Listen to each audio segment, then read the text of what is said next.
Hello and welcome to the Super 6 podcast. It's episode number 3, How Time Flies, with me, Laura Woods, and Bayo Akinfenwa. Hello, Bayo, how are you? Hey, AW, what's going on? All right. Did I say AW or LW? LW. What's going on, LW, okay? I hope so. Yeah, otherwise you just married yourself off to me. Oh. Bayo Woods. No, that can't happen. Let's flip that. It's not the same, is it? No, it's not the same.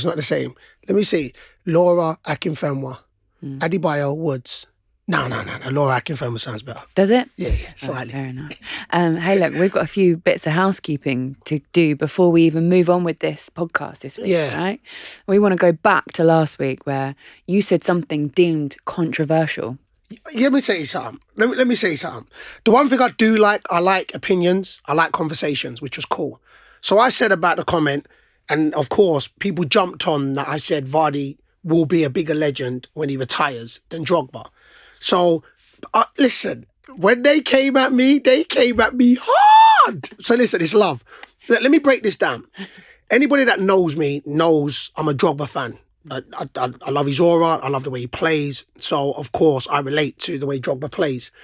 But strip it away. Let's look at it in the sense where Drogba, and I'm going to contradict myself, if I had to pick between one of them, I would pick Drogba, because that's my opinion. But the way people was going on was like they couldn't have this conversation, like they couldn't be married up in the same conversation. That's what threw me. Because regardless of what, the bigger picture lies, Jamie Vardy at the moment, and I should have done my research, but has scored the same amount of goals of him, 41 games less, right? So if he continues at this trajectory, continues scoring goals, so we're looking at, if he scores 50 more goals than Drogba, on the bigger picture, Vardy has played with less, and I don't want to disrespect it, less quality players than Drogba. Probably when Drogba got bought by Chelsea, his fee alone would have been more than the whole Leicester City team. So it's about what you do as an individual. So there's individual accolades and a collective accolade. So where I'm coming down with it is Vardy's there to score goals. If he scores more goals than Drogba, he's got the record of scoring the most consecutive goals per game. Took the fairy tale story in the sense of making Leicester win the Premier League. So therefore, in itself, how can people feel like they cannot be or have a conversation? Then it's pure opinions. So the way they jumped on me, listen, break it down for itself. Opinion-wise is opinion-wise, but Vardy can be in the same conversation as Drogba. I contradict myself because if I had to pick, I'd pick Drogba, but that's because I relate to the way Drogba plays. And just saying Drogba's name, his aura, his energy, he's a man mountain. There's no two ways about it. But for me, I felt it was very disrespectful the way they dismissed the comparison. So that's all I wanted to say because people were jumping me online and I couldn't respond to everybody. So I figured I'd respond here. Let's have this conversation again. Y'all know, you can get involved. Super 6, hashtag it, and we can go back and forth. You get me? There we go. That one is closed for the moment, just for the moment. I got jumped on as well. Go on. Why did you get jumped on? Saying who my favourite pundit was.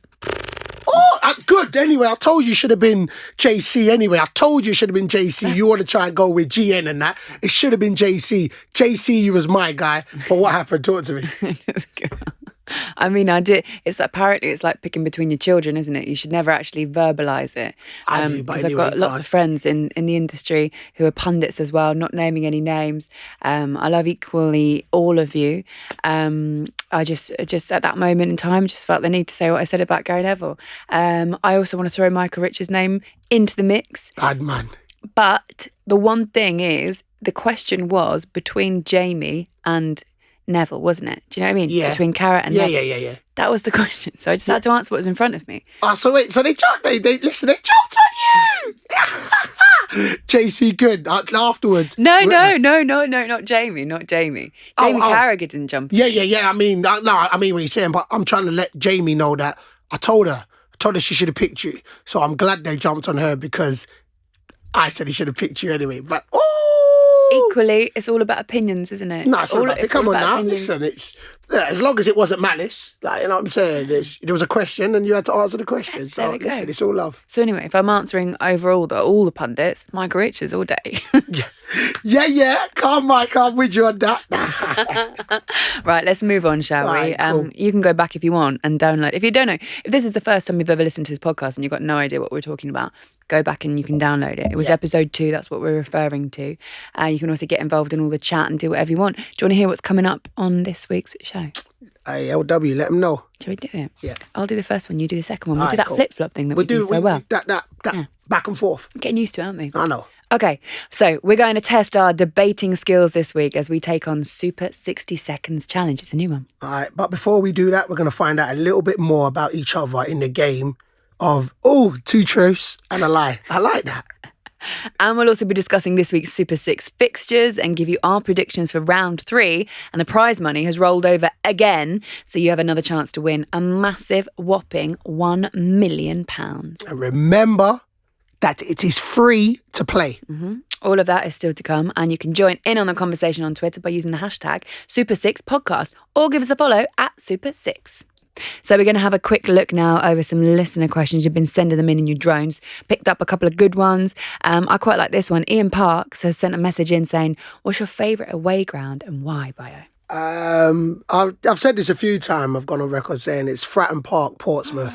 To be fair, I love the atmosphere, and that was where the birth of the Akinfenwa, Your Tits Are Offside. That was the birth of that song. That was them. And when you've got 15, 16, 17,000 people singing it, and then it didn't make it great was I came on, and then the time the ball came outside, I was offside. So it just kicked off into... Wait, which parts were offside? Yeah, the titties were offside a little bit. They might call it titties and that. For me, you know what I'm saying, it's pectorals, you know what I'm saying? So but no, I've always loved that. I've always got like a connection with that. Plus, I score a lot there as well, so it's nice to kind of give it back to them like that. But so I'd say Fratton Park is my favourite away ground. They are good at Fratton Park, aren't they? Oh, they are. They're good. They're good. I've been to a couple of games there. I went to one, Birmingham City, and that was in the Carabao Cup. And the Birmingham City fans, you'll know exactly what I'm talking about. I had my headphones on, right, and I was like waiting to go on air, and it was probably the first live game or second live game I'd ever done for Sky, and had my headphones on, and I was like, wow, it's got really loud in here, and took one of my headphones off, and I could just hear all the Birmingham City fans singing to me something that I can't repeat, and not offensive, not massively offensive. I find stuff like that quite funny. Quite funny, yeah. So I blew him a little kiss. Oh, as you do. And then you do. I was like, how do I get rid of this situation? Anyway, I blew him a little kiss, and it worked, and they loved it, and they were all waving back, and then we were best of mates. And then the next time I went to Fratton Park, actually, I think they played Southampton. It was the meaty sort of like the feisty fixture. And Southampton beat them something like 4-0. Oh, yeah, I remember that game. That was last season, I think it was. It was a bad day for Portsmouth. But anyway, I'm totally with you on that. It's a great ground. All right. So, you know mine, LW. You've been to many grounds. What's your favourite away ground? The one that stands out in my most recent memory is I went to Rodney Parade, and this was when they played Manchester City. It was the FA Cup. I can't remember what round it was, maybe 4th round or something like that. And the best thing about it, at the moment, it must just be a world apart because there's no fans in it. But I get there super early at games. I get there like 3 hours early to set up and everything. And I'm sitting in the stands, and as the fans start to come in, it's loud. It is loud from literally like minute dot. And then the Man City, the ground itself, they share it with a rugby team as well. Yeah. So the ground is quite bobbly and sort of what you'd expect to see in like FA Cup early round fixtures, right? Yeah. And so it's like classic. And this was like David Goliath, like it just encompassed in one game. Anyway, the Man City players all got off the bus, right? And they had to walk across the field, like literally across the ground. And it was just funny. I remember seeing Leroy Sané really clearly, and he's walking across, and you know how brilliantly, like he's perfect in every way, isn't he? Like visually. Yeah, okay, I agree with you on that. Like he's just perfect, right? And he was walking across the pitch, And the fans started shouting to these Manchester City players, who at the time are champions, pretty sure. Who the... Yeah. And then like the next one started coming, It was just an absolute onslaught. And it honestly, the game itself, actually, in the first half, they made a really good account for themselves. It was quite a good game. City obviously wrapped up in the end, but at the end of the match, all the City players, I remember Raheem Sterling especially, like stayed and was signing autographs for all the players there, the staff, like all the fans, as many as they could physically possibly sign. But it was one of those kind of like, Foden played in that game actually and was brilliant. This was when Foden only got cup games. The floor was honestly like, it was so bubbly, it was so funny. I swear there was like one moment in front of goal where it looked like it was going to go in. It was like one of those classics, like hit the ground and then just went the other way. But the crowd the whole time, the reason I love it so much, and it was my favourite, is because it was like, the noise was almost like warmth. It was like that encompassing. You know what I mean? It was just, it was incredible. I love those old school sort of like rackety kind of like enclosed grounds. That's how it felt, even though they just share it with a rugby, like a rugby team basically, and it's just like a couple of stands. I hear that, man. That's why I love cup competitions, because it brings that. It brings two worlds into one. So yeah, no, I get you, man. I get you. Decent. Right. If you want to send us some questions, you can do. You can tweet them at Super6 using the hashtag Super6podcast. Okay, our next section is called Two Truths and a Lie. We're on episode 3 now, Bayo, so I feel like we are getting to know each other. We're learning things about each other. We're getting on, right? Yeah. So we found out a way that we can extract even more information. It's a new section. It's called Two Truths and a Lie. I like this. So I'm going to tell you 2 truths about me and a lie. Okay. Hopefully you won't know which is which. You got to guess, basically. Okay. Should we go for it? Let's go for it. Okay. The first one is I eat ketchup sandwiches. Okay. My second one is when I was younger, I was a rugby player and I played the position of a hooker. Okay. The third one is I also was a gymnast, and Roy Hodgson actually was one of my gymnastics teachers. Okay. 2 of those are true, one's a lie. All right, I'm gonna just go straight and say the last one's a lie. Roy Hodgson wasn't your gym teacher. And then I'm gonna say you eat ketchup and you was actually a hooker. In rugby. You know that's the double on top. All right, you get what I say? Ba-ba-bow! Ba-ba-bow! So let's go with the Roy Hodgson is the lie. Yeah, you're actually correct. Oh. It was too easy, wasn't it? But did you know he was actually a teacher? No. He was a teacher before he moved into football coaching. I could believe that. Yeah. His whole demeanour is, headmaster, teachery form. All right, cool. I'm going to go to mine. First one, I used to eat sugar sandwiches. Stop it. So butter, sugar on bread. So I used to eat that. Yeah. That's one. Second, I used to teach dance / ballet when I was younger. And the third one is I got 9 A to C's In your GCSEs? in my GCSEs. Oh, 9 A to C's. I think you did. Okay. Yeah, I think so. I can totally see you doing that. I think Okay. you're more academic than you let on. Thank you. I think you definitely had sugar sandwiches with butter on them, because the way that you were describing it, you were visualising it. Okay. And I think you're a bit weird like that. I say none. If you want to throw that out, that's your prerogative. How much sugar are we talking? You kind of you pour it on and then you dash it off, and then the sugar stays on the bread. What do you do with the excess sugar? Oh, you just dash it. Just leave it. Just leave it. Wasteful. That is what it is. It was young and dumb. Does it stick on the butter? 100%. Any condiments? No, just that. Do you eat the sides first, the crusts? No, you just eat it all. You bend it over and eat it as a collective. Have you ever put your bread in your microwave first, just to make it a bit softer? No. You should try that. Nah, it makes it soggy. No, if it's anything over 15 seconds, it does. Yeah? Yeah. If you're going to have ketchup sandwiches like I do, that's the way to do it. I ain't going to lie to you. You called me weird. Yeah. Ketchup sandwiches, is a no-no. Just ketchup. Yeah. on a plain person, but not even toasted. Just that's nasty. Folded like you do, though. Yeah. Then I eat the crust first, and then I eat the middle of it. That doesn't help. It's still nasty. I apologise. I think that your lie is... Tell me more about this dance. Well, I used to teach dance when I was younger. So it was a cross between contemporary and I love contemporary and ballet. That's what I used to do. I used to teach it. Give me a ballet position. Like, tell me. Pirouettes and that. That's the pirouettes. I don't get it. It was the pirouettes. It was the pirouettes. So I used to teach it when I was younger. I used to teach contemporary dance, and ballet was part of that. I'm just right out there. Give me another ballet position. Oh, okay. What else is there? We called it the tippy toes. That's what we named it. That was when you went on your tippy toes. I'm telling you. I'm sorry, you're making me cough. But yeah, we called it the tippy toes. So the pirouettes and then the tippy toes. That's how I was. Remember, I was teaching youngsters, by the way. But God. What did you wear?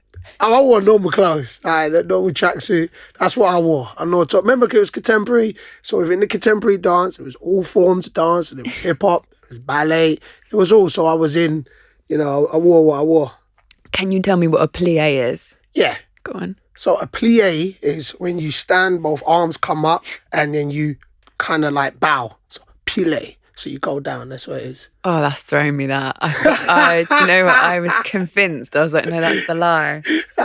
But now the way that you did that. Oh, is that the way I did it? Yeah. You're graceful. You know what I'm saying? You see on the pitch. I'm graceful on the pitch. Come on now. I've got to pick one then, haven't I? You got to pick one. The worst thing is, I'm actually impressed with your interrogation skills. I listen. I actually didn't even interrogate you. I just said that's a lie. But anyway, okay, I'm impressed. I still think that the dancing's a lie. Yeah. Yeah. Okay. You know what? You got it wrong. You got it wrong. Are you serious? For all what you did, I didn't get 9 A to C's. No! I didn't get 9 A to C's. That was my lie. What did you get? I got 6 A to C's. That's what I got. So I didn't get 9. So, yes, I did eat the butter sandwiches. Yes, that was my go-to as a young. Yeah. And I did before I broke into football from the ages of 14 to 16, or is it 14 to 17 at a youth centre. I teach dance. Are you serious? Yeah, contemporary hip-hop and ballet. So you're telling me that you genuinely used to teach girls how to go and boys as well, and on their tippy toes. On their tippy toes. Listen, of course, I didn't know the right terms, but it'd be like 2, 3, 4, go, tippy toes down, perlay, spin, hip. But yeah, we should do all that. And who's the singer? What's her name? What does she sing? She does. She now does theatre. She was on X Factor. Leona Lewis? Nope, the black one. Alexandra Black. Yeah, she was there. I used to teach her as well. Yeah, she was in the youth centre. Look, there's some names I could throw. I was that guy. There's a lot of things people don't know about me. There's a lot of people that, but anyway, let's just there. So you got that wrong. So that's 1 point to me. I won that game this week. You're absolutely right. Wow. I mean, little did we know that when the producers came up with this feature, it would be quite as revealing as that. Tippy toes. Tippy toes. The tippy toes. Do you know what makes me laugh? You know the what film Perlay? Sorry, I hit that. There was a film I watched recently that had that. So that's what reminded me about the bow and the... I know what you're talking about. I can't remember what it is. You know what it was? It was from Big Bang Theory. It was the episode where I think they all held the ring and they dropped the keys and they said, and we play, and then they went down. That's why reason I remembered it. Yeah, I'm just throwing that out there. Anyway, yeah, I like that game. Okay, Bayo, this next section is called Super 60 Seconds. It's another game, 60 seconds on the clock, where you have to talk about a topic. You can't take any long pauses or hesitate or anything like that. And your argument must make sense and you've got to justify your argument. So I'll give you something, you've got to argue it for 60 seconds. So you're just going to throw me a random topic and I'm going to go, and then I'm going to be able to throw you a random topic back, yeah? Okay. So I'm going to have to try and waffle for 60 seconds. I think you can do this one. I've got 60 seconds on the clock and I want you to tell me why you shouldn't write off Wycombe Wanderers this season. 3, 2, 1, go. Don't write off Wycombe Wanderers because that's been happening for the entire time Wycombe's been in existence. They did that last year, said we'll get less points than Bolton, and Bolton started with a 12-point deduction. So that's just disrespectful. We love to play the underdog story. Also, I've been injured for a little while, not trying to toot my own horn and that, but when I come back, I'm going to have to bring that beast mode. We got a bad boy manager, a unique character. We've got a great supporting cast in the sense of Richard Dobson, our physio, the fans. We're a tight-knit community, tight-knit squad. And I also feel that we've got the generals. If you don't know about the generals, that's 6 players that be able to run the changing room, keep the gaffer's mindset driving, pushing forward. And plus, we love to mess up the uppercuts. Bam, I finished. I started to waffle there, Popper. That was brilliant. That was literally... I was starting to waffle there. I was starting to waffle. I thought you did pretty well there. That was actually excellent. All right, cool. Okay, so you win that one. All right, cool. I might not. So I'm going to do one now as well. All right, cool. All right, I'm just going to give you something random. Okay. I'm going to give you random. Let me get 60 seconds on the clock. I'm going to give you something random. So I'm going to say... Give me United.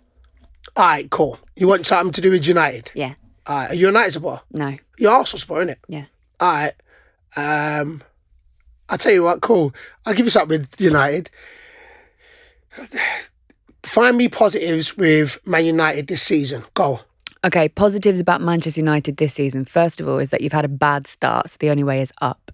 Technically, that's not actually quite true, but we'll say that anyway. Carabao Cup looked a little bit better. That was your second string team. The most exciting thing about that game is the 3 subs that came off the bench. Now listen, it was against the side in the Championship, but it was against a good side in Luton that were unbeaten up until last night. When the substitutes came on, Mason Greenwood, Marcus Rashford, Bruno Fernandes, they all combined for the second goal and they looked absolutely beautiful. It was like poetry in motion. Rashford's goal was good, and it was followed up like really quickly afterwards by Mason Greenwood because he was hungry and he wanted another goal. So I think that hunger is really important in those 3 players in particular. I'm just focusing on them because they came off the bench. I also think your new signers are going to bed in a little bit. Donny van der Beek, whether or not he's going to be a main starter or not, who knows? But he's excellent in terms of how he's going to strengthen your team. I think there's work to be done defensively, but the window is still open. I think when Ollie's at the wheel, it's actually more positive than you all think. You smashed that. Did I? What? Hey, take my hats off. Are you sure you're not United supporter? I take my hats off. You was flowing. Hey, anyway, look, you won that. You won that. Hey. You won that. I salute you, LW. That was decent. Well done. I like that game. I like that one. Okay, let's do another one because these are quite fun. 60 seconds on why Leeds can make European football. 3, 2, 1, go. Oh, okay. Leeds will make European football because they've got a young, energetic, confident, fearless, vibrant team. Their home ground will be their fortress. Bielsa, a manager who's been there, seen it and done it. They look like they score goals for fun. Also, they've got the momentum of winning the Championship, taking confidence for their first 2 games, knowing that they can score in the Premier League. Premier League is always the hardest. Scoring goals in the Premier League is always the hardest thing to do. They've already scored 7 goals in their first 2 games. Of course, they'll have to tighten up on their defence, but that's cool. You'll outscore teams. Also, I feel like they've got money to spend, good investment now, in the sense so if they need to add in to their squad, they can add in their squad. And also, it's going to take a while for teams to get to grips with Bielsa and Leeds' style of play. And by that time, they'll have accumulated enough points to get into the top half of the league and just finally make Europe. Yes. Bosh. Woo! Yeah. Nice one. All right, cool. All right, if you're doing that, I'm going to throw you another one. Okay. I'm going to throw you another one. Here we go. Let's go with Gareth Bale's impact on Tottenham. And where will Spurs finish? Oh, okay. Let's go for it. Gareth Bale, I think, could have a monumental impact on Tottenham. He is a Galactico. He wins things. He has that attitude already. He left. He's come back. He's still a hero. He had a hero's welcome. I think that'll impact him as well. He's basically been kept out in the dark for the last couple of seasons. He's been treated really poorly by Zinedine Zidane, by Real Madrid, by the fans, by the media over there. It's a proper homecoming. He's going to feel like that. He's going to feel wanted. Eventually, when he comes back from his injury, I think he's out for 6 weeks. Not the best way to start, but they knew that when they signed him. I think potentially he could link up with that front three. Harry Kane, Heung-min Son, Gareth Bale. Can you imagine that? That would terrify people. I'm saying that as an Arsenal fan, that would terrify me. Are they going to finish in the top 4? No. The reason I say that is because I can't see them dislodging a team like Chelsea. I can't at this point in time see them dislodging potentially Manchester United. I think they've got more work to do. You done it. You could have kept on. You've got it. Salute. LW, you got this on Smash. Jeez. Super 60 seconds. I like it. It's down to business now. It's time for our Super 6 score prediction for round 3. If you've not got involved yet, here's a reminder of how to play. Download the Super 6 app, create an account and play for free by predicting the scores of 6 chosen matches to be in with a chance to win £1 million this week. It's free. Because there was no winner again last week, the prize is still £1 million.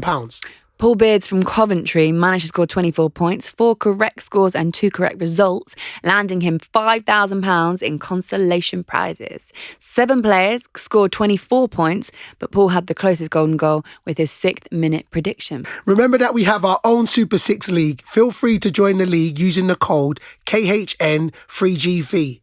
And there is a £1,000 prize for the winner of that league. Steve Chaplin was the highest score this week with 17 points, but Trevor Cottenden is still top of the league with 25 points in total. Well done, Trevor. Also, reminder, you can invite your friends to join Super 6, and if any of your invited friends go on to win the jackpot, then you will win £25,000.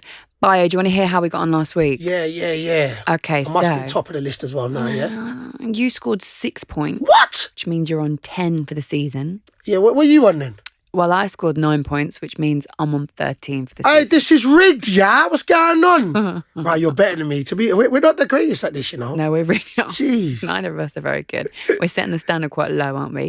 Last week we talked about what we would buy each other if we won the jackpot. Bayo would buy me the Bachelorette Mansion. Thank you very much for that. I'd buy you a personal state-of-the-art gym. This week the question is, if you won £1 million, what's the ultimate sporting event that you would buy tickets for? Oh, good question.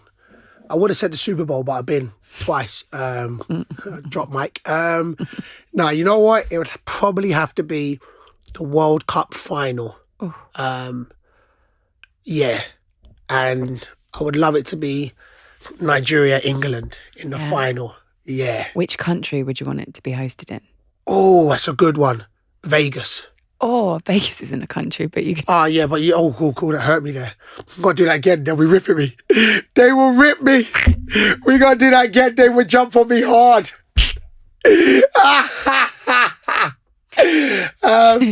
Then, yeah. America, yeah? America. Got it. Yeah, America, that's what I meant. Oh, my nose just went there. Yeah, America. But you know what I mean. I do know what you mean. Yeah, you know what I mean. Don't jump on me, people, you get me. All right, cool. First of all, Drogba, Ivardi, yeah, now no, let's Vegas, just cool. Jump on me, it's always good, Don't watch that. Okay. All right, I'll fight back to you. So I would... If it's not an expensive one, but it's one that I'm fascinated in. I love derbies, and I don't love like violent derbies in the sense that I like violence, but I like it when it's like a proper deep rivalry. I think is amazing. Boca Juniors against River Plate, Super Classico, and there's something about it. Recently, I think they met in the Copa Libertadores final. And it ended up having to be moved. I'm sure it had to be moved. I think I heard a story like that. Don't quote me on it. Yeah, it's just like this massive rivalry in Buenos Aires. And I'd love to just go and do like the whole trip, go and stay in like South America, go and like travel around a little bit and it all culminate in going to one of these derbies. I think it'd just be amazing. All right, that's dope. That sounds nice. That does sound nice. Okay. You went in. I went in. Right, shall we do our predictions now? Yeah, let's do it. Here we go, fixtures for round 3. First of all, Crystal Palace hosting Everton. What do you think, Bayo? All right, I'm going to be real structured now because I'm stepping up my game. I'm losing to you. I ain't playing around. I'm going to go straight in, 3-1 Everton. Oh, that's what I've gone for. I'm not even joking. Don't try it now, like. Look, it's written in front of it. Look, I swear. All right, so normally, because I don't want Everton to win because I'm a Liverpool supporter, but I want the points. So 3-1 Everton. Dominic Calvert-Lewin, James Rodriguez, they're looking great on those. Yeah, they're looking on fire. They're looking on flames. Next one, Watford-Luton. 2-1 Luton. Luton's going to come back from that loss against United, angry. 2-1 Luton. I'm saying 1-0 Luton, James Collins. Okay. Millwall, Brentford. Tight game. Brentford score goals.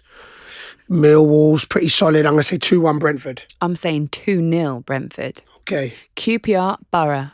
I'm going to say a 1-1 draw. I'm saying 1-0 QPR. Okay. Next one, Derby v Blackburn. Blackburn, I know, is a topic that you don't want to talk about. Yeah, let's move on swiftly. I'm not even... They stunted my moods. Let's move on. I'm going to say 2-2. I'm going to say Blackburn are probably going to win that one 2-1, seeing as they scored 5 against Wickham. Be easy or squeezy. Let's move on swiftly.